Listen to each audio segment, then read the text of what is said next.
A primeira coisa que eu fiz aqui com vocês, semestre passado, foi falar a respeito da escritura, da importância dela como fundamento norteador para a nossa vida, correto?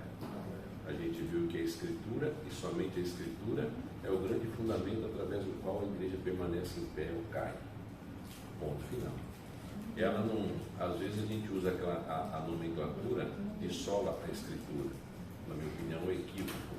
Ela não é somente a escritura, porque dependendo do ponto de vista que você observa a escritura, você comete muitos equívocos na sua interpretação. O sola a escritura tem que estar acompanhado do tota a escritura. Somente a escritura e totalmente a escritura na sua totalidade. Então, para que a gente encontre sempre hermenêuticas que sejam coerentes com a escritura como um todo, a gente precisa de conhecer e analisar a escritura como um todo.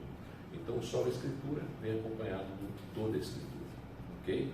Não adianta você pegar um texto paralelo em um determinado lugar. Pegar bem um exemplo aqui. O reverendo Fran pediu a vocês que fizessem um aparato sobre os reis do norte e do sul. Desculpe, os profetas. Correto? Eu também não sei. Vocês também? Também. Então, quando ele fala a respeito disso, do norte e do sul, vocês vão fazer um apanhado dos reis e também dos profetas. É verdade que a irmã disse que Moisés também era um profeta. E ele disse que, semelhante a mim, se levantará um profeta, apontando para a pessoa de Cristo. Só que ele estava no Egito, não tem nada a ver com o norte e com o sul.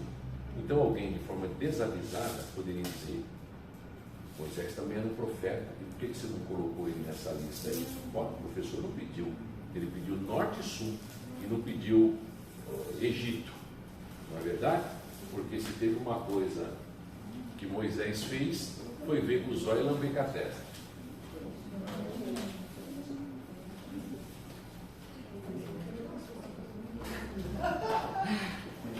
Se teve uma coisa que Moisés fez, foi ver a terra de Canaã com os olhos e lamber com a testa. Não é verdade? Então, toda a escritura é fundamental para que a gente analise as coisas da maneira com que elas são. E da maneira com que a escritura sagrada trata sobre as coisas no seu devido tempo, no seu devido lugar. A escritura é a suficiência para a nossa vida. A gente olha lá em Efésios, Colossenses capítulo 2, a partir do verso 3 em diante, quando ele fala que em Cristo está todo um tesouro de sabedoria. Presta atenção, depois não vai entender. Em Cristo está todo um tesouro de sabedoria. A ideia ali é que Cristo é como um grande porta-joias. Esse é o significado da palavra, ok? É como se você tivesse joias de todos os tipos, e você tivesse um grande recipiente onde você colocasse aquelas joias para que elas fossem protegidas, guardadas e cuidadas. Quando o texto diz que em Cristo está toda a sabedoria, todo o fundamento dela, a ideia é como se ele fosse um grande porta-joia, onde todo o conteúdo de saber está nele. Então nós só podemos saber as coisas de maneira correta, coerente, quando nós entendemos a luz da própria Escritura, da própria Palavra de Deus. Por exemplo, o conceito de democracia, ele é muito mais grego e ateniense do que cristocêntrico e bíblico. Por quê? Porque a perspectiva democrática, ela envolve exatamente isso. E isso causa um problema enorme, porque isso causa um problema de uma autossuficiência humana na avaliação das coisas que acontecem dentro da sociedade, da política e do Estado. Agora, quando você tem Cristo e você tem a Escritura como fundamentos de uma perspectiva de Estado, de governo que seja coerente, aí então a gente anda muito mais alinhado com as habilidades e as competências que os homens têm de agir dentro da sociedade, como uma visão puramente grega, uma visão puramente platônica ou aristotélica.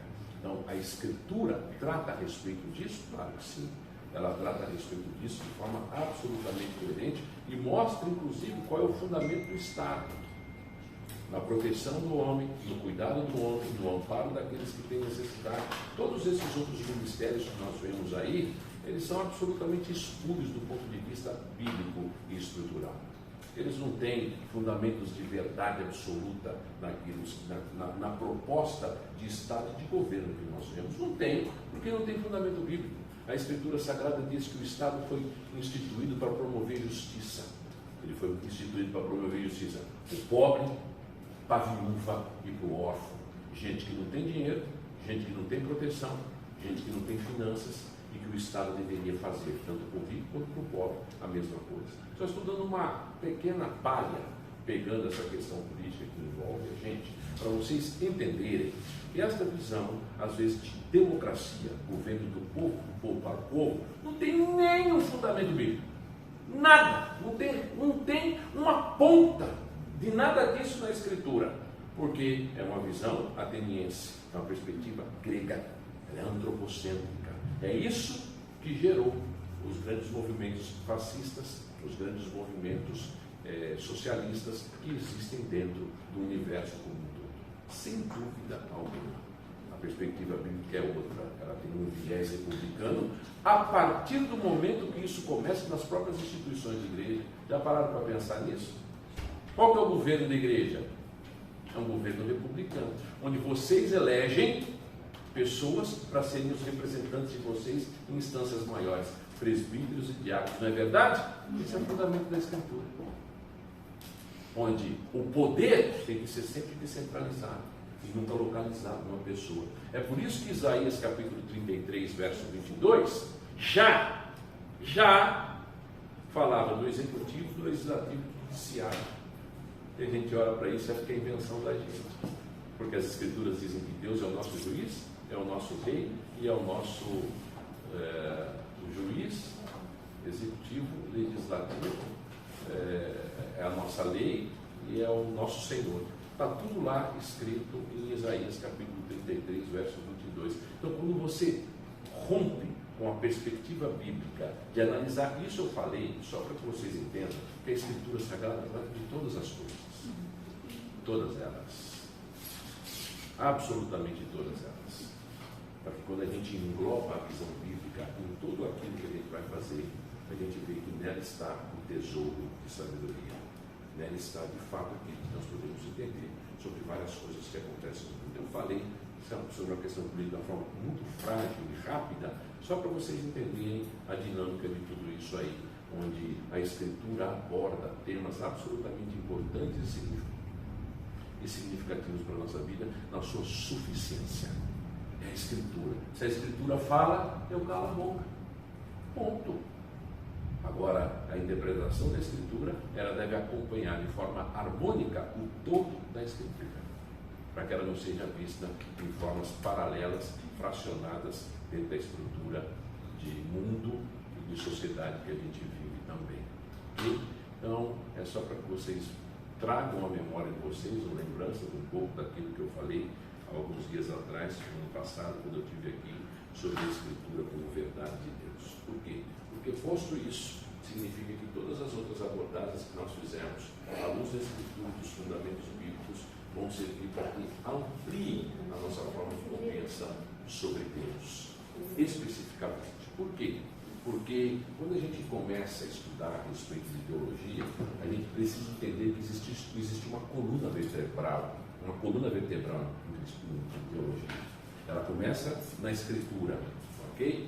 Ou na teologia da Bíblia, os prolegômenos, como vocês estudaram. E depois ela passa para a teontologia, o ser de Deus e suas obras. Depois, basta cada dia seu próprio mal, a gente vai estudar antropologia bíblica e depois cristologia.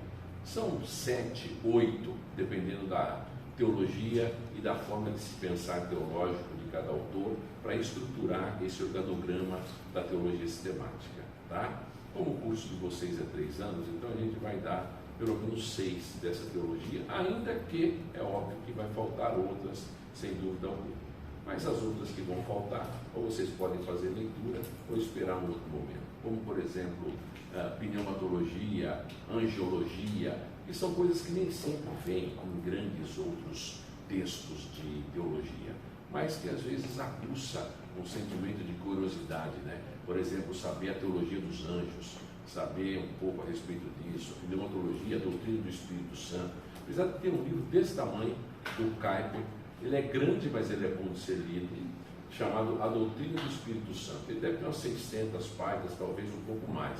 Mas como os capítulos são pequenos, então você lê aí com muita facilidade aquele livro, porque cada capítulo que passa é empolgante. É difícil quando você pega livro de um capítulo só, ou cujo capítulo é de 70 páginas, 80 páginas. Aí ele desanima, né? Então, se você não tiver o objetivo da leitura de forma específica, ele vai deixar você assim bastante apreensivo. Meu Deus, não termina logo? Não termina logo. Tem que esperar, tem que ter paciência, né? É como você pega, às vezes, um livro cuja introdução é 59 páginas, por exemplo. Já pensou? Uma introdução de um livro, 59 páginas. Como é que você faz? Pula toda a introdução? Depende de quem é o autor. Se eu conhecer ele for ruim, eu vou pular, porque não vai me acrescentar nada. Agora, se ele, por exemplo, é um Cornélio Joantil, e você vai ler o pensamento de Benjamin Warfield a respeito da inerrância e da infalibilidade bíblica, então você tem que ler 60 páginas de introdução, porque ele só vai acrescentar você. Você vai crescer muito, e ele vai fazer assim, abrir seus horizontes. Tá? Eu estou falando algumas coisas aqui, eu espero que a maioria de vocês entendam, porque a minha aula, ela é aula de teologia sistemática. Então, não estou dando aula na escola dominical, né? É uma coisa um pouco mais densa, chata. É por isso que eu quero dinamizar e tentar sempre aplicar essas coisas ao nosso dia a dia. Porque não adianta nada você conhecer um pouco a respeito da Escritura de Deus se ela não for aplicável, se ela só estiver no campo teórico, ok? Se ela só estiver de forma etérea. Quer ver uma coisa interessante que a Escritura Sagrada fala? Você lembra que lá em Levíticos, eu não sei se é no capítulo 15, ele trata a respeito de algumas coisas relacionadas às questões do sêmen e da menstruação. Lembram? E ele diz que quando a mulher ficasse menstruada, ela se tornaria impura por uma semana e ela não podia nem ter intimidade com o seu esposo e nem ficar dentro do arraial. A mesma coisa aconteceria com um indivíduo que tivesse um ato seminal, ok? Ele também teria que passar por esse mesmo processo. Onde é que é o pecado nisso? A mulher, quando engravidasse e ganhasse um nenê, as Escrituras dizem que também ela era considerada impura e deveria ficar um período de tempo afastado do convívio ali. É pecado dar à luz? Não. É errado ter filhos? Por que a Escritura Sagrada trata sobre isso? Por coisas muito simples. Leis de asseio e de limpeza são coisas específicas dentro de um contexto. Ele não está falando de moralidade. Ele não está falando de perversidade e de pecaminosidade. Ele está falando a respeito de leis de asseios, que tinham a ver com a purificação, não por conta de atos imorais praticados, porque ter filho, ter fluxo menstrual e ter um tipo de ejaculação seminal é algo que pode acontecer com qualquer um. Então isso significa que aquela pessoa seja imoral. Mas veja, uma coisa tem a ver com leis de asseios específicos, outra coisa tem a ver com moralidade. O adultério é uma quebra do mandamento, da lei, ele é imoral? Sim. E a poligamia? Bom, aí a gente tem que discutir. Ai, pastor Nelson, já vai pondo coisinhas na minha cabeça. Mas tá. Então, é só para tentar mostrar para vocês que a Escritura no seu todo, ela tem grandes desafios para a gente interpretar e entendê-la melhor, para que a gente conheça mais e mais a respeito do nosso Deus, da sua grandeza, da sua glória e do seu poder. Porque fazendo isso, sem dúvida alguma, nós vamos conseguir entender o mundo à nossa volta de forma melhor, aplicando a Escritura e o conteúdo bíblico às nossas realidades. Elas, inclusive, trazem ao nosso coração quietude e paz em momentos de conflito, em momentos de luta. Imagine só, você sabe que Deus é onipotente. O que significa a onipotência de Deus? Significa que Deus pode fazer todas as coisas que Ele quiser? É isso? Eu estou fazendo a pergunta. Sim. Hã? Sim. Não? Sim. O que é que Deus poderia fazer, por exemplo? Pecar. Hã? Só pecar. Pronto, ele não poderia pecar. Ele poderia fazer um círculo quadrado? Na hipótese, não, porque todo o conceito que nós temos de círculo ele é redondo. E se toda a nossa relação de conhecimento é análoga, quando Deus ensina a respeito do que círculo tem que ser redondo necessariamente. Então Deus não pode fazer um círculo quadrado, obviamente. Mas essas discussões são tolas. Quando a gente fala a respeito da onipotência de Deus, não significa que ele possa fazer todas as coisas, porque ele não pode descumprir o que ele disse, que ele não pode mentir, ele não pode deixar de ser Deus, ele não pode se amar menos do que ele se ama, sem dúvida, isso é coisa discutível. Agora, quando a gente fala de onipotência de Deus, a gente diz que é o poder que Deus tem para fazer todas as coisas que combinam com as suas qualidades morais. Ele pode. E quando ele decreta que coisas que aconteçam não sejam combinadas com a sua qualidade moral, então outros fazem. Porque, como já dizia Lutero, até Satanás, o diabo, o cão, o capeta, o inferno, é diabo, cão, capeta e Satanás de quem? Ok? Então, quando a gente olha para essas coisas, a gente precisa entender a Escritura como um todo, para que a gente consiga, de certa forma, ter um entendimento cada vez maior a respeito de quem é o nosso Deus, que, por ser onipotente, é capaz de nos consolar, nos confortar, nos fortalecer em momentos de guerra. É capaz de mudar circunstâncias dramáticas da nossa vida. É interessante observar algumas coisas quando a gente fala sobre criação. É assim? Eu pensei que fosse mais coisa.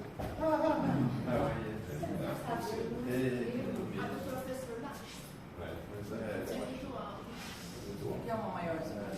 Estão um banco na nossa É que às vezes eu tenho que dar uma encostadinha por causa da minha perna. Mas deixa eu pegar meu raciocínio de volta, se não esqueça o que eu estava falando. Já nem lembro mais. Eu estava falando sobre o que eu queria falar. Eu queria falar sobre Gênesis capítulo 1, por exemplo, onde a Bíblia diz que Deus criou o homem à sua imagem, conforme a sua semelhança. E disse o que disse, ok? Ele institui uma relação pactual de uma forma engraçada, né?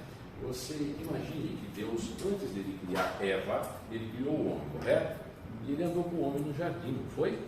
E ele conversou com o homem no jardim antes de criar Eva, tá certo? Claro que sim, se você olhar lá no capítulo 2, a partir do verso 12 e 13, Deus conversa com o homem. Ora, Eva foi criada no 6º dia, junto com o homem. Agora, no seu horário, no interregno, que isso demorou para fazer. Uma coisa é verdade, o texto do capítulo 2 diz que Deus pegou o homem, levou para o jardim, mandou dar nome aos animais e disse para ele assim: você viu alguma coisa aí da parte feminina que combine mais com você? E ele disse: não vi nada. Ele falou: então eu vou colocar um sonho em você e eu vou fazer uma mulher para você, porque ela vai ser a sua companheira, tendo em vista que todos os animais têm um sexo masculino e feminino. De certa forma, Deus criou a diversidade, né? Porque Ele não criou só homem, Ele não criou só mulher, Ele criou o homem e a mulher. O problema é quando se pega a ideia de diversidade e vê tudo assim como arco-íris, né? Mas que Deus foi diverso na sua criação, Ele criou o homem e a mulher, macho e fêmea. O que eu estou querendo dizer? É uma coisa muito simples, que o significado de vida, de encontro real, de você com você mesmo, ele passa prioritariamente pela relação que você tem com Deus. A coisa mais importante não é só a relação com o próximo, ela é análoga, ela é corrente à sua relação com Deus. Quando Deus cria o homem e depois a mulher, Ele está dizendo para o homem o seguinte: só existe significado e sentido para a vida quando você tem comunhão comigo, quando você tem comunhão com o seu Criador. As outras relações são secundárias, ainda que elas sejam necessárias. É isso que está lá. Já tinham parado para perceber isso? Mas é isso que está lá. É a Escritura que ensina. Às vezes as pessoas saem procurando e tentando se identificar com as coisas deste mundo, com as coisas desta criação. Eles dizem que a vida deles tem sentido com o neto que ele tem. A vida dele tem sentido com o filho que ele tem. A vida dele tem significado com a esposa que ele tem. E ele se esquece que antes de Deus criar Eva, ele criou Adão e disse assim: significado para a vida tem quando o homem tem intimidade comigo. Ponto. É por isso que ele criou Adão primeiro e depois Eva, para que a gente perceba a grandeza da criação de Deus, e Ele se relaciona com intimidade com a gente, e a gente só vai encontrar o que nós somos verdadeiramente na medida em que nós tivermos comunhão com Ele. Então Deus criou todas as coisas com o seu poder, e de forma análoga Ele nos deu sabedoria e entendimento para entender as coisas da maneira com que Ele queria, de uma forma extraordinária. E aí cai o homem no estado de desgraça, de pecado. Por quê? Ele criou um autorreferencial. Na verdade, a queda do homem foi trágica porque ele sentiu-se autônomo. Ele buscou um ponto de significado fora de Deus, lembra? E ele disse assim: será que a lei de Deus não pode ser relativizada? Será que é verdade que a gente morre? Será que acontecerá alguma coisa trágica com o ser humano mesmo? Ou pode ser que Deus tenha se equivocado e ele não quer dividir a glória dele comigo? Já pensou? A glória do homem é a glória do homem. A glória de Deus é a glória de Deus. A glória de Deus ela é essencial a Ele. A glória do homem é derivada do próprio Deus. Ele cria a gente de uma forma menor daquilo que Ele é. E da maneira com que Ele nos cria menor do que Ele é, Ele nos dá glória, sem dúvida. Ele nos dá habilidade para pensar, para criar família, para gerar filhos, para criar coisas. O nosso Deus é um grande pintor. É por isso que, na Idade Média, especificamente, quando o coração dos homens era genuinamente cristão, você via pinturas de Rembrandt, por exemplo, que expressavam a grandeza e a glória do Redentor. Por quê? Porque o propósito dele era pintar coisas que expressassem o Deus que havia criado, as coisas de forma absolutamente lógica e, ao mesmo tempo, coerentes com o que ele havia criado. É por isso que ele faz as coisas da maneira que ele faz as coisas, para que a gente pudesse perceber isso nele.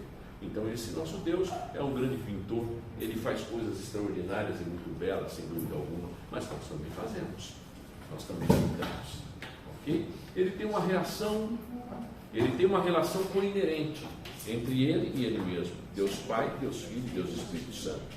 Ele cria o homem, dá a mulher para o homem, para que isso fosse uma expressão da sua própria coinerência, ou seja, assim como o homem, assim como Deus se relaciona com ele mesmo e se basta, o homem, a partir da relação com Deus, deveria se relacionar com ele mesmo também e encontrar na sua amada e a sua amada no seu amado ponto de referência de prazer e de alegria. O homem pecou contra Deus e a gente ouve aquela historinha, aquela conversinha fiada. Eu não gosto de repetição, me dá raiva quando todo mundo vai no mesmo caminho, as pessoas parecem que não pensam.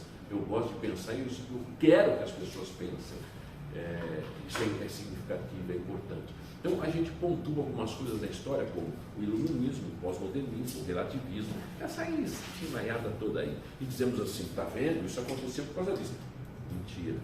Todas essas coisas estão em conjunto lá no Éden. Houve uma relativização da verdade, uma tentativa de autonomia, uma perspectiva iluminista. Todas ali. As coisas foram sendo pontuadas posteriormente, no decorrer do século, mas a relativização moral, a ideia do pós-modernismo, que não existe verdade, já está ali há muito tempo, porque isso é uma tentativa do homem viver de forma livre, sem prestar contas a ninguém, ao seu Criador, daquilo que ele tem que fazer. Esses são os movimentos democráticos, eles são perigosíssimos por causa disso, tá? Porque, de certa forma, eles ferem algumas relações de autonomia humana, levando a gente a pensar que a autonomia é a gente fazer o que quiser, fora de uma esfera de regra e de lei. É por isso que, alguns anos atrás, na década de 70 nos Estados Unidos, aquele problema Roe versus Wade foi uma coisa trágica no universo do direito americano. Por quê? Porque uma mulher chegou e disse assim: olha, eu tenho o direito de matar meus 2 filhos. Por que você tem direito de abortar matando os seus 2 filhos? Porque eles são indesejáveis para mim e eles ferem meu direito de escolha. É verdade. A Suprema Corte americana foi lá e disse assim: Harold Blackwell disse assim: é verdade, dá ela autonomia de matar. Só que demorou 3 anos para isso acontecer. E as crianças estavam grandes, doou, então não pôde matar as crianças. Correto? Mas é ali que a lei do aborto nasce. Por quê? Porque ela nasce filho do seu princípio de dividir. Se a criança não estuda para você, o que você faz com ela? Porque ela não é um ser pessoal ainda. Principalmente porque a década de 60, a década de 70 estavam, de certa forma, tomadas pelo quê? Pela perspectiva evolucionista da história e da ciência. Ninguém sabia o que o homem de fato era. O Francis Crick fez um grande serviço para nós, porque ele mostrou que a cadeia do DNA, ela exalta o homem, aquilo que Deus já havia dito que o homem é exaltado por ser imagem e semelhança dele desde o começo da criação. A complexidade humana mostra que o homem não é um elemento unicelular, que ele não é resultado de processos evolutivos, e que ser pessoa é aquilo que Davi disse séculos antes, na medida em que o espermatozoide encontra com o óvulo, ali a vida, e a alma é criada de forma imediata para aquela vida que é concebida ali. Meia hora depois que você matar, você está matando uma pessoa, ponto. Porque a personalidade do indivíduo não tem a ver com a sua habilidade intelectual. Ao contrário, pessoas retardadas mentais não seriam tidas como pessoas.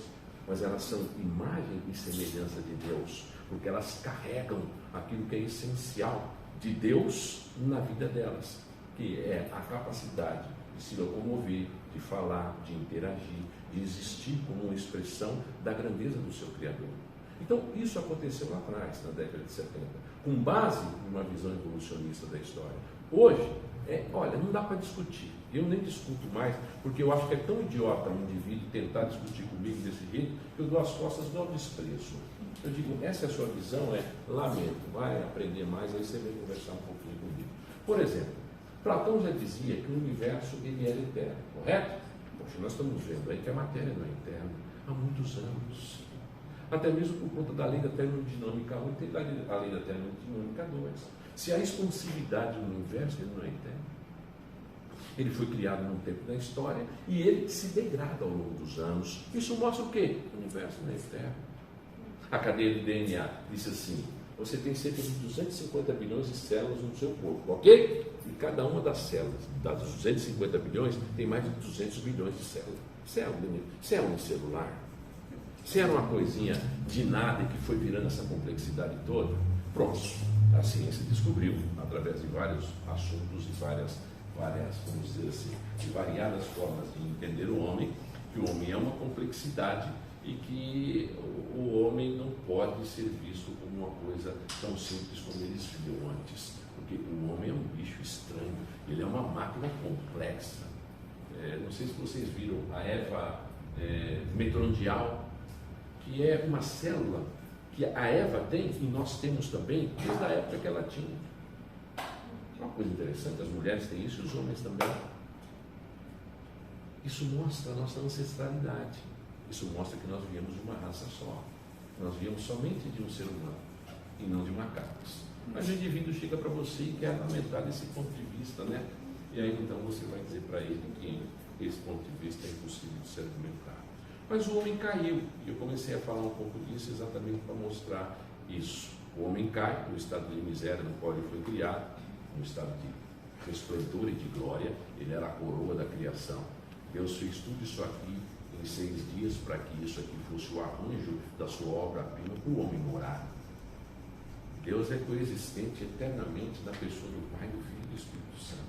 Ele não precisa de nada fora dele para sobreviver, você precisa. Você precisa de água, você precisa de pão, você precisa de tudo isso. Deus não. Ele é autoexistente. O que significa que ele continua sendo quem ele é, a despeito das coisas que existem na criação. Ele continua sendo Deus Todo-Poderoso. Ok? E Deus criou o homem, a mulher, etc. E eles caem numa situação de tragédia. É interessante que Deus institui o casamento exatamente na relação do versículo 26 ao 28 de Gênesis capítulo 1, quando ele diz que criou o homem para que o homem se relacionasse com a sua mulher, os dois fossem uma só carne, eles crescessem, multiplicassem, enchessem a terra. Não está escrito isso lá? Aí o homem cai no estado de miséria. Veja, ele quebra a relação com Deus. Lembram? Deus cria Adão antes, e antes de Eva vir à existência, ele bateu papo com Adão. Vai dizer para Adão o seguinte: a sua vida só tem significado comigo. Relação comigo, e somente comigo, é mais importante do que todos os outros relacionamentos. Naquele mesmo dia, eu acredito que ele põe um sono em Adão, vai lá, tira uma costela, faz a Eva e diz: agora lá, osso do meu osso, carne da minha carne. Ok? Ok. Legitime isso aí. O homem se uniu à sua mulher. Na verdade, a palavra unir ali, no hebraico, ela não tem a ver de forma específica com intimidade sexual. Porque ela aparece, a mesma palavra, lá em Ruth, lembra o livro de Ruth, onde a Noemi e a Ruth, disse o texto que elas se uniram. Essa mesma palavra aparece lá em, eu não sei se é 1 Samuel capítulo 20, que fala que Jonatas uniu-se a Davi. A ideia de união ali não tem nada a ver com sexo, a palavra não aponta para isso, mas para a lealdade. Homem e mulher casados, lealdade. Eles precisam ser leais. Não se qualquer outra coisa, um ao outro. Isso é pacto, isso é aliança. E é uma aliança correlata à própria relação pactual de Deus com o homem. Porque não existe nada na Escritura, pode escrever isso aí, eu vou decorar. Nada, principalmente se o seu casamento estiver estremecido. Não existe nada na Escritura Sagrada, absolutamente nada, que corresponda tão intensamente a relação pactual de Deus com o seu povo na aliança como o casamento, porque eles são análogos. O apóstolo Paulo fala do casamento como uma relação pactual, onde Cristo é o cabeça. Você lembra a respeito disso aí? E isso é muito importante se lembrar, porque a Escritura como um todo mostra o casamento como alguma coisa que dentro da esfera da criação mostra o pacto de Deus com o homem, um pacto anunciado, um pacto visto, um pacto falado. Houve testemunhas, houve tudo isso aí. Não existe nada na Escritura que seja tão comparativo a isso e não seja o casamento. Infelizmente, no meio evangélico, o casamento está sendo cada dia mais avacalhado, né? Sendo cada dia, e inclusive com um monte de pastor que, mesmo vivendo em adultério, traindo a mulher, arrumando terceiro, quarto, quinto casamento, ainda continua nos púlpitos, pregando, ensinando e sendo muitas vezes líderes de algumas comunidades dentro da própria igreja. Uma vergonha, está gravando? Uma vergonha. Vergonha. Tá? O pé meu é de barra, assim como o de vocês também. Mas enquanto eu puder falar, eu falo. Se um dia amanhã Deus quiser me envergonhar, aí já não é comigo, problema dele. Mas é lamentável que, infelizmente, esse tipo de coisa aconteça. Mas voltando lá no capítulo 3, a gente olha e tem aquela situação trágica da Eva. Qual é a primeira coisa que acontece? Adão diz assim: a mulher que você me deu. Essa mulher que você me deu. Quer dizer, a relação. Nem devia ter dado. Pois é. A relação com Deus ofuscou. Ela, de certa forma, foi brincada. Sobra, em primeiro lugar, ainda que a gente analise as outras coisas e critique as outras coisas, para Deus. Se Deus não tivesse feito isso, se eu não tivesse vivido isso, se eu não tivesse feito assim, se eu não tivesse feito assim. Bom, a mulher diz assim: foi a serpente. E aí você vê uma rachadura no relacionamento conjugal. É interessante que eles se veem absolutamente despojados, enxergam um ao outro, veem que estão nus, né? E é uma coisa interessante isso aí, porque depois, ao longo da Bíblia, você vai construindo. E a questão não é realmente o pecado da nudez, né? Não existia isso nesse sentido, porque a questão ali mais tem a ver mesmo com a desproteção, né? Porque depois eles recebem roupas porque o próprio Deus provém. Eles têm filhos depois da situação da queda, para dizer assim: Deus perdoou e restaurou novamente a vida de vocês dentro da perspectiva da aliança, porque uma das coisas da aliança é que eles fossem abençoadores e tivessem filhos e filhas. Mas lá para frente você vai ver que Cristo é quem nos cobre. E o apóstolo Paulo, tanto em Efésios quanto em Colossenses, diz assim: para que a gente se revista da roupa de Cristo, dos ternos afetos de misericórdia, de compaixão, de graça. Ou seja, o indivíduo cristão genuinamente regenerado, ele só está protegido quando ele se cobre de Cristo. E as virtudes de Cristo é quem nos deve cobrir. Esse é o ponto. E nós sempre estaremos desprotegidos quando nós não estivermos cobertos por Ele, quando o seu sangue não tiver sido derramado sobre nós, quando a sua justiça não tiver sido imputada sobre nós, ainda que nós estejamos com roupas e elas sejam caras e de marcas, nós estaremos suscetíveis a receber a punição dele. Ô, João, obrigado, meu querido. Obrigado. Até aí, alguma pergunta? Alguma dúvida? Então pergunte agora. Se é todas, pergunta. Então, quando a gente observa algumas coisas nesse sentido, a partir do próprio conteúdo da revelação bíblica, o nosso propósito é exatamente apontar para a grandeza desse Deus soberano, que expressa através dos seus atributos aquilo que Ele é e as grandezas do seu poder. É por isso que eu falei que a onipotência de Deus, ela tem a ver com aquilo que combina com os seus atributos. Quando nós falamos que Deus é onipotente, nós falamos que Deus é onipotente não porque Ele pode fazer todas as coisas que Ele quiser fazer. Porque existem coisas, primeiro, que Ele não vai pensar em fazer, porque elas são impróprias a Ele. Então Deus jamais pensaria em fazer coisas que fossem impróprias a Ele. É por isso que a onipotência de Deus tem a ver com aquilo que combina com os seus atributos, com as suas qualidades, com a sua grandeza, com a sua glória, com a sua santidade, com a sua soberania. Ok? É por isso que teologia é uma matéria que trata sobre os atributos de Deus, que mostra o o seu poder, a sua grandeza, a sua glória. Coisas que nos ajudam a conhecer um pouco mais sobre quem Ele é. Não somente sobre aquilo que Ele faz, mas sobre aquilo que nós devemos prestar a Ele, depois dele nos ter alcançado, dele nos ter chamado. Eu estava lendo esses dias Romanos capítulo 9, tem uns textos da Bíblia que eu acho muito difícil. E Isaías 53, por exemplo, para mim é um texto muito difícil. Esse texto também é um texto muito difícil. Eu preguei domingo retrasado no texto de Juízes capítulo 19, lembram? Quando a mulher foi morta e aí juntaram os pedaços dela e mandaram para as 12 tribos de Israel. Meu Deus, que texto!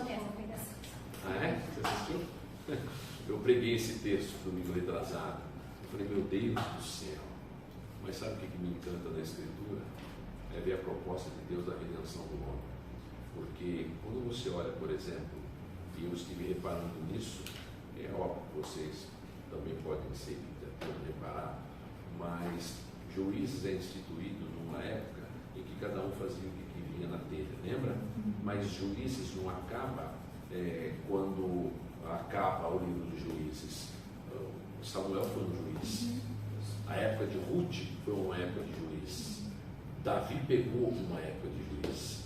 É interessante isso. Então você tem juízes acontecendo por toda a Escritura Sagrada. E não era errado pedir um rei. Claro que não era errado pedir um rei. Por quê? Porque o povo já havia, Deus, lá em Deuteronômio capítulo 17, já havia falado a respeito de dar um rei. Está lá. Então, o problema não é pedir um rei lá em 1 Samuel capítulo 8. O problema é pedir um rei do jeito que eles queriam um rei.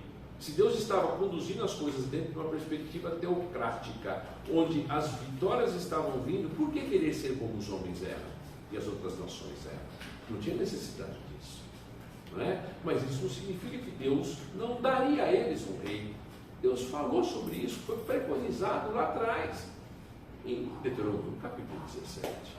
Deuteronômio capítulo 17 está lá, exatamente para mostrar quais deveriam ser as características de um rei. Ele só não poderia ler Samuel Rutherford, porque Samuel Rutherford escreveu o livro dele, Lex Rex, no século XVII, não 3.000 anos atrás, né? Então, antes de Cristo. Então, por isso não dava. Mas ali está lá escrito quais eram os deveres do rei. E parece que houve uma mudança quando Samuel acrescenta, né?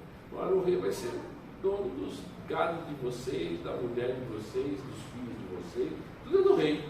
Mas nós queremos um rei. Um rei. Um rei grande, bonito, alto, né? Sobressair sobre todos os outros reis. Que coisa incrível. As nossas escolhas às vezes são trágicas, não é verdade? E quando a gente observa estes atos de grandeza de Deus, eu vejo, por exemplo, esses textos como textos às vezes difíceis. Esse de Juízes 19 é um texto difícil, mas o que me encanta no texto é que a tribo da tragédia foi a tribo de Benjamim. Da onde saiu o rei, não é? Mas se você pega o capítulo 20, que a história é correlata, tá? Ela está seguindo. Capítulo 19, 20 e 21, são 3 capítulos para tratar do assunto só, basicamente. Capítulo 20, eu não sei se é no verso 18, vai dizer que saiu uma tribo para liderar as outras tribos, para dar uma cacetada e vencer os atos pecaminosos da tribo de Benjamim. Qual era essa tribo? A tribo de Judá. Pronto. E aí quando você olha para a aplicação disso para a nossa vida, ainda que ela seja suja em vários aspectos, o leão da tribo de Judá saiu para vencer. É ele que nos purifica do pecado, é ele que traz perdão para nós, é ele que traz unidade entre os povos, nações e as nossas famílias. Ler aquele texto e só pregar na desgraça do estupro coletivo é lamentável, porque ele aponta para coisas maiores. Ele aponta para o leão da tribo de Judá, que saiu vencendo com a sua espada reluzente para vencer e mostrar que a punição sobre o pecado vem, mas a sua graça é capaz de perdoar pecados e reunificar o povo novamente. É isso que ele faz com a sua igreja. Atos de poder, de soberania de Deus. São coisas que a Escritura Sagrada mostra e que faz com que a gente perceba o quanto Deus é um Deus poderoso em tudo aquilo que Ele faz. Então a gente precisa de conhecer um pouco a respeito desse poder. Há várias manifestações desse poder, da Escritura, inclusive das próprias vontades de Deus. Há uma manifestação da característica da sua ira, por exemplo, dos seus juízos parciais e também eternos. Existem juízos parciais de Deus que se esparramam sobre o mundo como um todo, e não necessariamente o povo de Deus está eximido de receber essas manifestações de juízo de Deus. Nós vimos o que aconteceu na Covid. Pronto, não vou nem falar da Covid, vou dizer uma coisa que foi pior do que a Covid, mas a memória do povo esquece, que foi a peste que assolou a Europa na época e que saiu da China. Saiu da China. Coisa boa que sai da China, só um chinês convertido. Não aguenta viver naquele socialismo que sai da China. Do resto, pode pedir, vou falar para você, povo. Que tragédia, que miséria aqui. Bom, matou milhares e milhares de pessoas, inclusive a mulher de Calvino. Inclusive, e provavelmente os 3 filhos que ele teve por Idelete. Provavelmente. Então foram coisas que assolaram homens de Deus, mulheres de Deus, pessoas cristãs daquela época. São os juízos parciais de Deus, os quais nós não estamos isentos de recebê-los. Agora, os juízos eternos de Deus, nós estamos isentos, porque Cristo nos recebeu no nosso lugar. Não é porque Deus não nos cobra de nós, Deus cobra, mas Deus, para ser justo, Ele tem que dar a todos de forma igual. A nossa justiça é parcial. Mas quando a gente fala de justiça, dentro do nosso conceito de justiça, a gente diz que é dar a todos de acordo com o merecimento deles. A justiça de Deus não. Deus dá a todos de forma igual. Ponto. Então, para que você não morresse e recebesse os juízos eternos de Deus, alguém tem que fazer isso no seu lugar. Você não é salvo de graça, você é salvo pela graça. Você não é salvo pelos seus méritos, mas você é salvo por méritos. Você não é salvo por suas obras, mas quem te salva são as obras. Ponto. Sem dúvida. Isso é bíblico. Está descrito. Quem te salva é a obra de Cristo. Você é salvo pelos méritos de Cristo. Então aquilo que Ele fez se torna seu.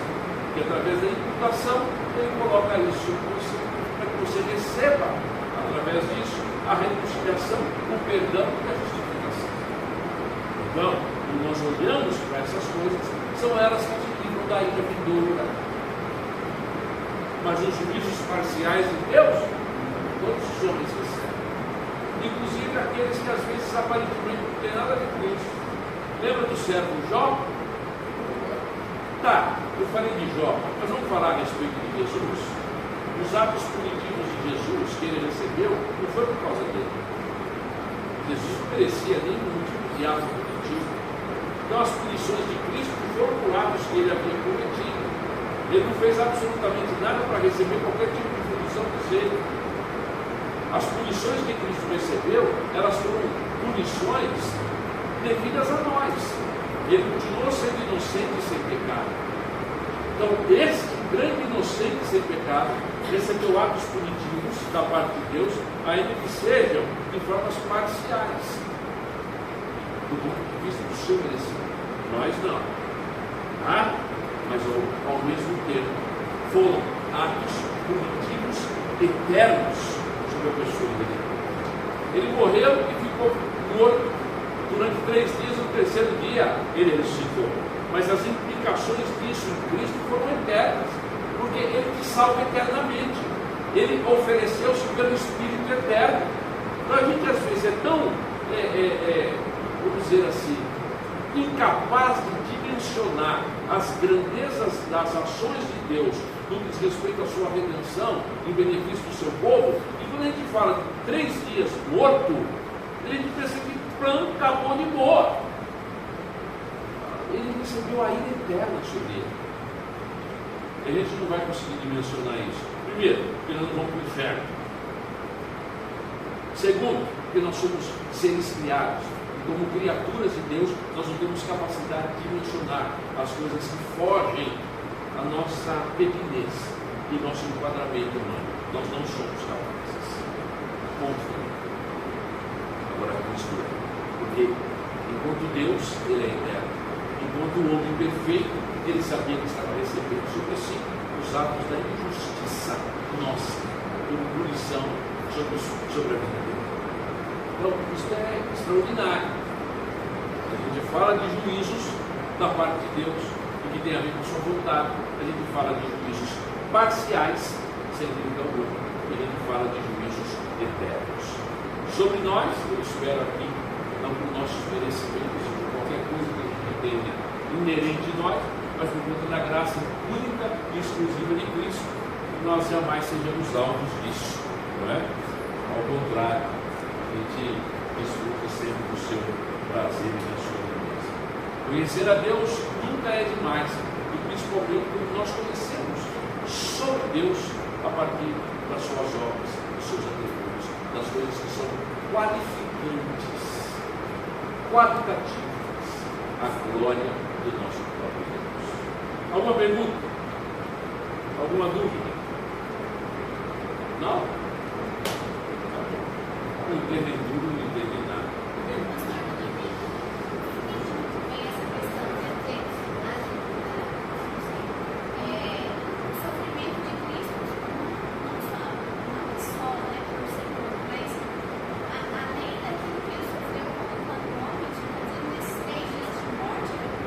O significado a Bíblia diz no capítulo 9 de Hebreus que Cristo, pelo Espírito Eterno, Ele entregou-se no nosso lugar, a ideia mostrando que Ele recebeu a punição sobre Ele.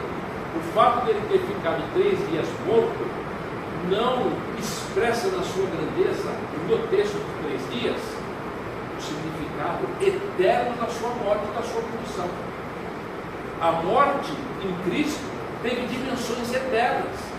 A ira de Deus sobre Cristo teve dimensões eternas, porque Ele te livra da morte eterna e da ira eterna.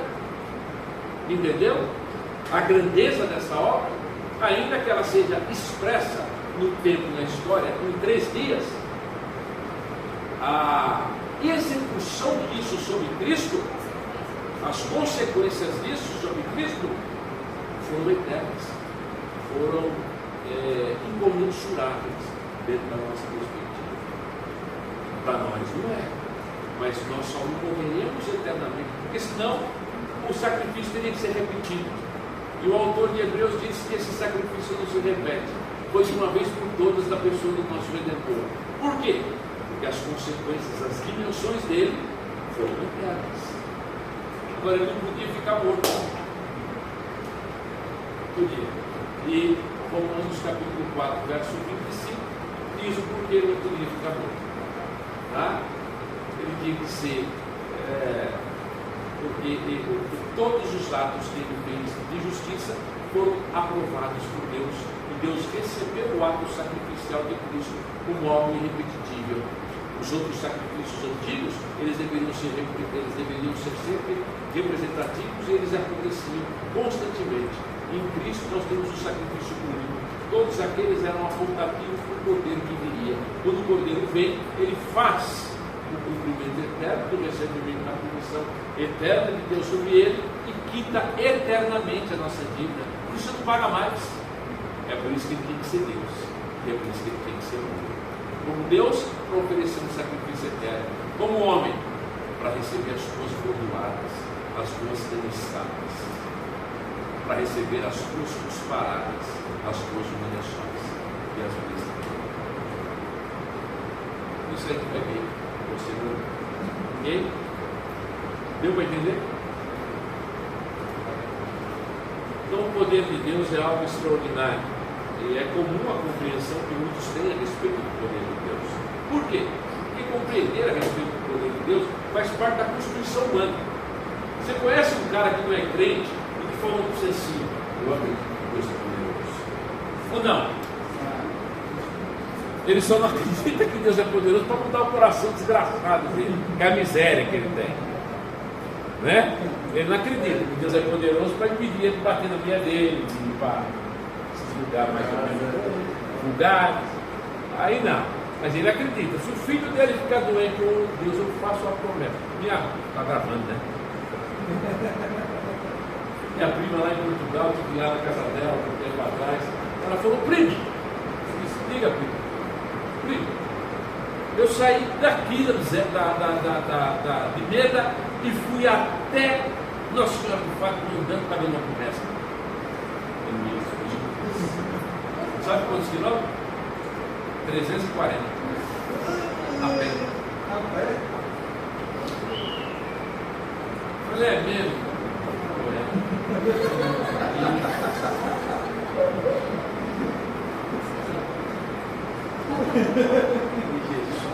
Agora, eu nunca vi uma católica evangélica que coloca na minha prima católica. Não tem um culto que ela não assista. Ela me liga direto pedindo oração pela filha. Todo dia que eu fiquei na casa dela, ela pedia para ler a Bíblia e orar com ela e com a família. Ela disse, primo, eu sou privilegiado. Eu disse, por que, Cacique? Pois eu tenho um padre, que é um padre aqui de Meda, que é meu primo. E tem tu, que és um ministro, um reverendo, e também é religioso, é pastor. Eu sou privilegiada, eu tenho um padre, tenho um reverendo. Daí senta, está no céu. O padre está no céu por causa do padre, não é por causa do reverendo, não. Do padre. Mas é interessante, ela crê no poder de Deus. E eu quis pregar muito o evangelho para ela. E foram dias edificantes. Um dia eu fui numa sinagoga, numa região chamada Guarda, onde em 1536 houve uma perseguição veemente dos católicos contra os protestantes, que eram os judeus mortos daquela região. Mataram muitos irmãos nossos. E outros foram perseguidos. E foram mandados embora daquela região. E aí eu estava lá, entrei nessa sinagoga. A ignorância do povo é corajosa e dá dinheiro. Corajosa e dá dinheiro. Pô, você não viu o Lula? Pelo amor de Deus. Espero que ninguém vote no Lula aqui. Se sair o Satanás e sair o Bolsonaro, vota no diabo. Vota no Lula. Mas aí eu vou falar para você uma coisa. Ela estava lá, e aí, conversando com ela, batendo um papo lá na sinagoga, tinha as duas tábuas dos mandamentos, e aí a mulher disse assim, olha, 5 mandamentos na primeira tábua e 5 na segunda e terceira. Não é? É 4 na primeira e 6 na segunda. Ah, é? Os caras lá dentro.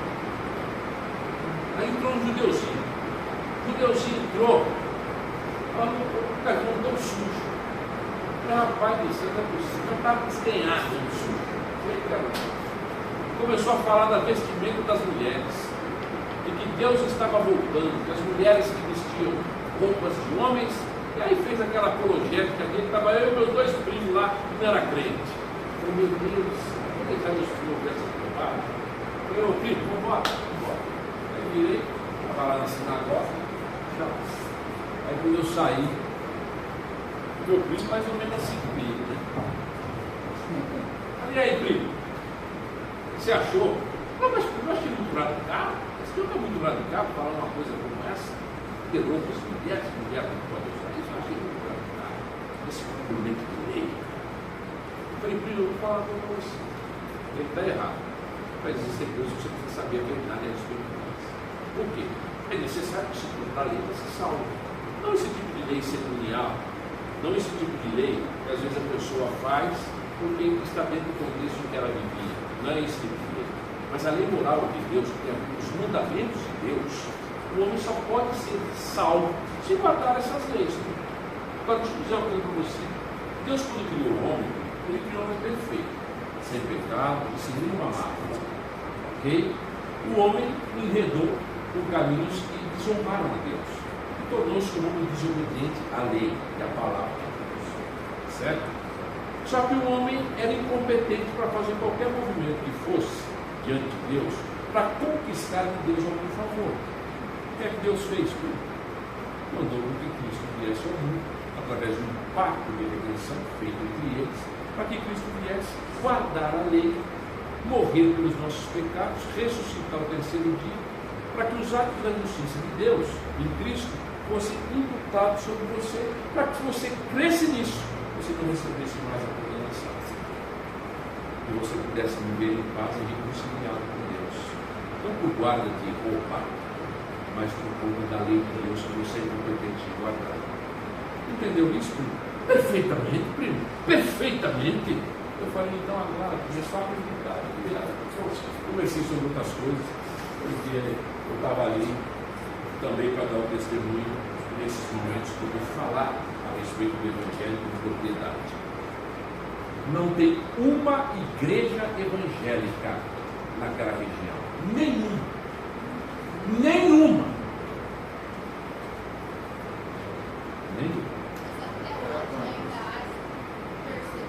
Não, hoje não, naquela região já não. Só tem uns lugares lá que só aconteceu no 1536. Mas Portugal, de forma geral, é muito católico. E eles são católicos mesmo. De ir à missa, de fazerem pagar promessas, de cumprir aquilo que eles falam dos seus santos. Mas Deus me deu a oportunidade de pregar o Evangelho ali. E orar com ele todas as noites e falar toda a noite nas reuniões de quinta-feira nossa, nos cultos. Todos ela acompanha. O nome dela é Cacilda, se um dia você estiver lá, você vai ver o nome dela lá. Ela está lá em Portugal. E lá são 5 horas na frente do que é. Então, quando o culto começa às 7h40 lá na Betânia, começa eu a pregar, 8, 9, 10, 11, é meia-noite e 40. Quase 1 hora da manhã. É aquilo que o pastor está falando, é porque uma pessoa não é com Deus, é com Cristo. É verdade. Então, quando a gente observa essas coisas, a gente vê que eu não queria falar, né? Saber a respeito do poder de Deus faz parte da constituição humana. Seja em Portugal, seja na Croácia, seja na Ucrânia, seja onde for.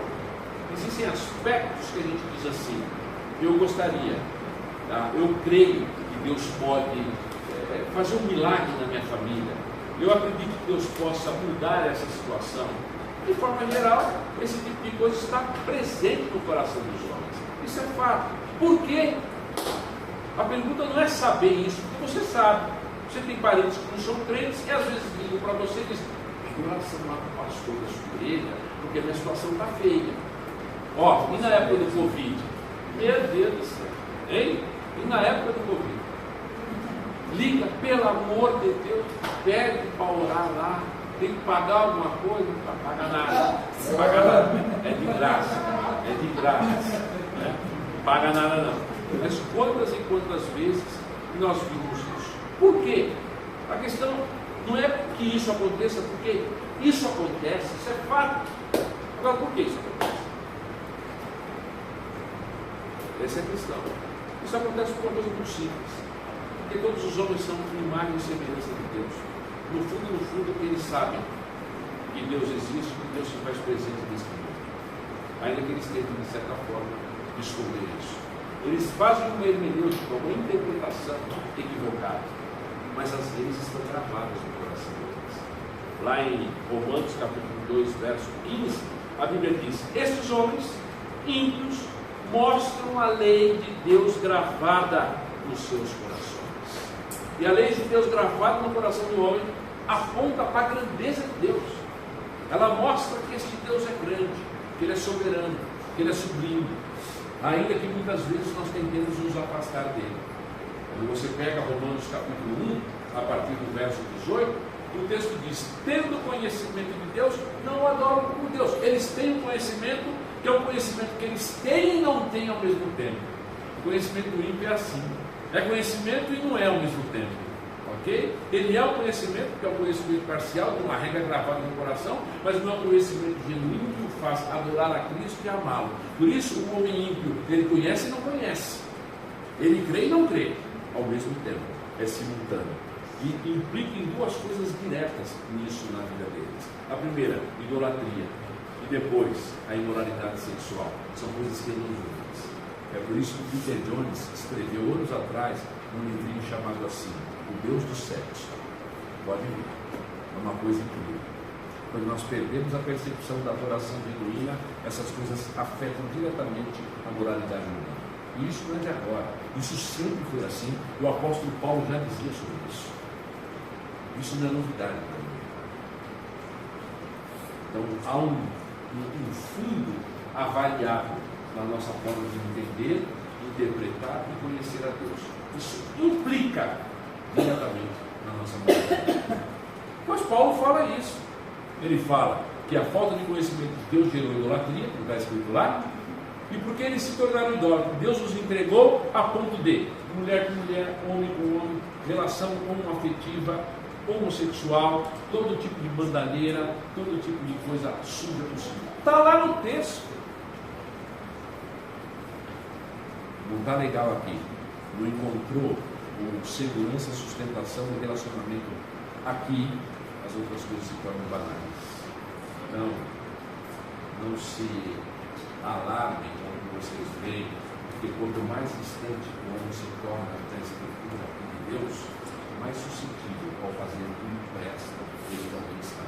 Em todas as coisas. Fala. Essa imoralidade sexual não é de agora, né? Tipo, lá em Ló, já vi que tinha essas coisas da homossexualidade, né? Quando os anjos estão na casa dele e eles não querem a filha dele. Posteriormente, lá em Juízes 19, a mesma coisa. Coisas muito parecidas ali. Eu até fiz esse link lá no texto para você ver isso acontecer. Sim, então, essas relações com o poder, quando a gente perde o significado de onde a gente veio, o que aconteceu com a gente, o que a gente está fazendo aqui, sem dúvida isso atrapalha a nossa forma de entender o mundo de forma profunda. O senhor acredita que essa imoralidade em relação a isso, essa questão de os dois séculos, só um objetivo, né? Mas assim, em relação a não procriar, tem alguma coisa a ver com isso ou não? Assim, o diabo age nesse sentido para que continue. Pode ser até que tenha, mas o princípio norteador não é esse. É a tentativa. Por exemplo, essa menininha aqui, quantos anos ela tem? 4. Então, se você deixar essa menininha nessa altura, ela encosta a mão no seu rosto. Encosta? É uma possibilidade, ela só tem 4 anos. Então, quando o pai quer brincar com ela e quer que ela encoste a mão no rosto dele, o que o pai faz com ela? Abaixa, pega e coloca no colo. Quando ele coloca no colo, então ela brinca, ela passa a mão no rosto, ela dá tapinhas dele, não é? É assim que os homens são em relação a Deus. Eles só podem chegar a Deus, quando Deus os traz até eles, ainda que seja para ofender, para bater no rosto, para dizer na cara a cara com ele que ele é do mesmo tamanho. Esse é o problema do mundo. Quando você olha para o texto da Escritura, o homem trabalha com capital emprestado. Deus pega, traz ele no colo e faz assim. Não é porque ele tem autonomia, não é porque ele tem tamanho, ele não pode encarar, mas ele foi trazido. Assim como os nossos filhinhos pequenos, às vezes são trazidos até mais para brincar com a gente e até bater no nosso rosto. É a mesma coisa. Não, pode ser, pode, mas o propósito objetivo ali, eu creio que não é esse. É exatamente mostrar que eu sou como Deus é. Eu deturpei a existência de Deus, eu quero viver de forma autônoma. Não existem regras para mim. Não existem pontos determinativos para mim. Por exemplo, o princípio político chamado fascismo. A gente vive ele. E os homens nunca se desvencilharam dele. Porque o fascismo tem a ver com a tentativa de expressar o socialismo da mesma natureza. O fascismo faz, o socialismo diz o quê? Que todos deveriam ter a mesma vida e aquilo que é seu é do Estado, na verdade. No fascismo é o quê? O seu carro é seu? Por que você paga imposto para lá também? A sua propriedade é sua? Por que você tem que ir no cartório pagar para que você vive e habite nela? A gente é besta.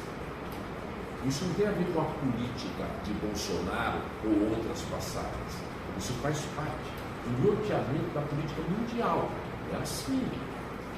A questão é a gente ter, dentro dessa instituição política, do fascismo que existe, lideranças que sejam competentes, capazes, para nos dar um pouco mais de liberdade, não sei se é muita liberdade que nós temos. Mas isso é claro, isso é óbvio.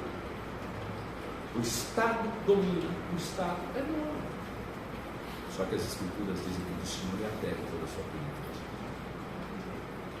Existem coisas que são, às vezes, galopantes dentro do nosso contexto e a gente não percebe. A gente vai levando. Não é? Dependendo do carro que vocês têm, para vocês andarem por esse ano, vocês não pagaram ainda o imposto, vocês vão ver para cá, vocês vão tomar aquilo.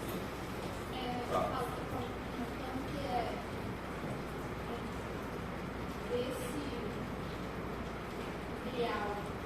Nós somos iguais e vem o pensamento de que nós temos livre escolha, não existe que não existe a predestinação. Quando eu falo que eu acredito na predestinação, quando a pessoa não acredita, ela acha ruim, porque ela acredita nisso, no livre-arbítrio, que ela é livre. Eu penso que tem isso, de achar que ela está mesmo livre com Deus. A tentativa de autonomia. Isso aconteceu no Éden, tá? E isso acontece em Romanos 1. O homem não quer se submeter a Deus e a sua palavra, então ele quer viver de forma autônoma, independente, com regras para si mesmo. É daí que surge aquilo que é chamado de antinomismo. Um homem chamado Frederico Feuerbach, principalmente do século XVII, do século XVIII. Isso foi uma complicação danada para a política, para a economia, para as relações sociais como um todo. Porque o antinomismo, ele quebra qualquer conjuntura de lei moral que exista para governar a nossa vida. Mas ele institui outras leis. Porque não existe a possibilidade de você viver sem verdade e sem leis. O apóstolo Paulo já dizia que o homem se faz. O gentio, que não tem lei, ele se faz de lei para si mesmo. Mostrando o quê? Que a norma da lei está gravada no seu coração. Existem princípios de moralidade que os homens não conseguem escapar. Não é possível. Não tem como. Por quê? Porque o homem foi criado numa categoria de moralidade. Certo? O indivíduo pode nascer. Por exemplo, vou pegar aqui um seriado não. O Pablo Escobar, que foi uma série, pensa num homem mau e cruel, mas pensa num homem extraordinariamente respeitoso com a sua mãe e com a sua mulher. É óbvio que ele tinha amantes e outras mulheres, mas ele nunca levantou um dedo para a mulher dele. Ele nunca desconfiou da moralidade dela. A mãe dele, ele já homem, bateu na cara dele.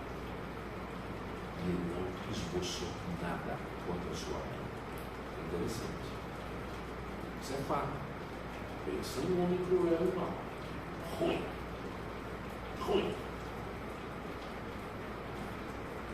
Pablo Escobar foi diferente de todos os outros traficantes que existiram antes dele e depois dele, porque ele foi o cara que levou droga para os Estados Unidos e para a Europa quando ninguém fez isso. É isso que faz dele um cara. Há outros traficantes que vieram depois dele, é óbvio que sim, claro que sim.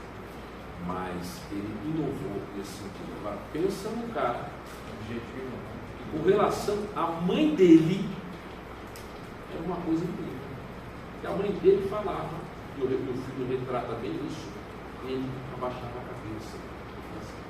Traía a mulher, tinha amantes, mas quando ele chegava em casa com a mulher dele, eu vejo o crente batendo em mulher. Bateza, é tão esquisito, né? Meu Deus do céu, dá um homem bem crente para minha filha, para eu não bater nele. Não, mas ela não namora. Eu só tenho 17. Só.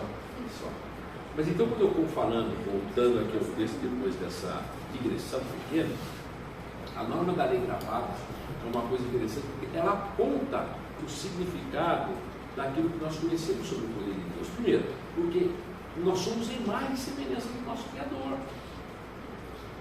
Não tem jeito de a gente viver neste mundo isento. Isentão é só um cara que vai votar nulo no dia da eleição. Só isso, é o isentão. Vai votar nulo porque, né, sei lá, o que vai achar. Dependendo, né? Vamos esperar as coisas acontecerem. Reclama depois. Vamos lá. Mas é interessante isso, que não há essa possibilidade, porque você é criado no mundo de Deus, onde as categorias de certo e errado são gravadas no seu coração. É verdade, quanto mais distante de Deus você fica, mais longe da questão da verdade como verdade, você também se distancia. O indivíduo quer autonomia, não só por conta disso que ela falou, de ter uma relação afetiva para não procriar. Não é só isso. É porque agindo assim ele está dizendo: o mundo eu controlo a minha sexualidade. Eu sou livre para fazer o que eu quero no meu corpo e eu não tenho absolutamente nada a prestar a ele. Na verdade ele se esquece de Romanos 6. Na verdade ele é escravo do pecado, pensando que é livre. Mas se ele não tem óculos para enxergar, ele não vai enxergar de forma alguma. Então, é interessante a gente observar desse ponto de vista, porque quando a gente olha para aquilo que o homem é, como sendo esfera da própria criação de Deus, na verdade, criado à imagem do seu Deus, que imagem ali é o retrato do próprio Deus, ele foi talhado para ser de forma análoga como Deus é, sem dúvida. Ele pinta, ele corta, ele faz, ele cria, não é? Ele tem alguns atributos de Deus, também tem. Deus tem atributos comunicáveis e incomunicáveis. E quais são os atributos incomunicáveis? Aqueles que nós não temos, nunca teremos. Você não tem um atributo de soberania, por exemplo. Ok? Você não tem um atributo chamado onipresença e onipotência. Você não tem. Agora você tem um atributo de justiça? Tem, em uma certa medida. Deus te qualificou com amor? Sem dúvida. Você tem um atributo de misericórdia? Você tem, sem dúvida. Essas coisas em Deus são essenciais. Você tem atributo de santidade? Tem também, claro. Essas coisas são derivadas em você. Em Deus elas são essenciais. O que significa o essencial em Deus? Deus não poderia ser quem Ele é se Ele não tivesse essas coisas. Você pode. Você continua sendo gente sem ser santo. Você continua sendo gente sem ser misericordioso. Você continua sendo gente sem ser justo. Ainda que sempre a gente trabalha com uma medida de justiça. Porque a gente trabalha com categorias de certo e errado. Não tem jeito de fugir disso. Tá? Eu espero que vocês entendam o que eu estou falando. Então, quando Deus grava a luz no nosso coração, mesmo que esses conhecimentos às vezes não sejam a expressão da verdade, os homens carregam. Eles estão no coração dos homens, e de todos os homens. Não tem jeito de escapar disso. Até mesmo porque a gente vive no mundo de Deus. Eu não sei se eu falei na outra aula para vocês, mas se eu não falei, eu vou falar aqui. Cada um de vocês vive na casa de vocês, com o esposo, com os pais, com a esposa, ok. Aí você chega na casa de um de vocês e diz assim: olha, por que você colocou isso do jeito que está aqui? Eu não gostei desse jeito que está aqui. Vai embora para a tua casa, porque essa é minha. Aqui você não tem que dar palpite. O indivíduo, às vezes, quando ele é muito educado, ele vai olhar e vai falar: eu não gostei dessa porta, desse papel de parede. Pô, você é muito sem educação. Se chegar na casa de uma pessoa e falar isso para ele, você é cara de pau, para nem ser sem educação. Vai fazer como os outros fazem, guarda no seu coração só comida com o seu marido que você não gostou. Não precisa querer ofender os outros com o gosto dele. Porque cada um tem um gosto específico. Não é verdade? Cada um tem um estilo de gostar de coisas. Pronto. Eu falo para os meninos lá da Mineira, meus amigos, uns gostam de zóio, outros gostam de remela. Eles dizem que eu gosto de zóio, mas eu acho que eu gosto mais da remela do que de zóio. Então tem coisas e comentários que a gente às vezes tem que guardar. Mas imagine se você chega na casa de alguém e fala isso para ele. É assim, o mundo é de Deus, e a gente quer chegar aqui e dizer assim. Por que é assim? Não é assim que eu quis que fosse assim. Eu criei dessa forma. Eu estabeleci dessa maneira. Alguma pergunta?